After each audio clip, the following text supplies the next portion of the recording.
2026 FIFA ലോകകപ്പിൽ Cape വീഴ്ത്തി Argentina pre ക്വാർട്ടറിലേക്ക് കടന്നിരിക്കുകയാണ്.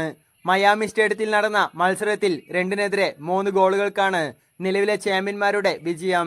African കുഞ്ഞൻ ടീമിന്റെ പോരാട്ട വീര്യത്തിൽ വിറച്ചെങ്കിലും അർജന്റീന ജയിച്ചു കയറുകയായിരുന്നു.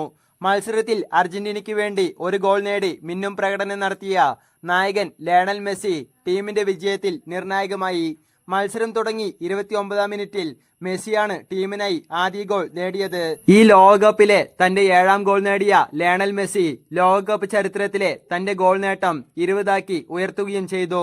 റൗണ്ട് ഓഫ് 32-വിലും ഗോൾ നേടിയതോടെ മറ്റൊരു താരത്തിനും അവകാശപ്പെടാനാവാത്ത റെക്കോർഡിലേക്കാണ് മെസ്സി നടന്നുകയറിയത്. ടൂർണമെന്റിന്റെ എല്ലാ ഘട്ടങ്ങളിലും ഗോൾ നേടുന്ന ആദ്യ താരമായാണ് മെസ്സി മാറിയത്. Group stage, round of 32, round of 16, quarter final, semi final, final തുടങ്ങി ലോകകപ്പിന്റെ എല്ലാ സ്റ്റേജുകളിലും അർജന്റീൻ നായകൻ ഗോൾ നേടിയിട്ടുണ്ട്.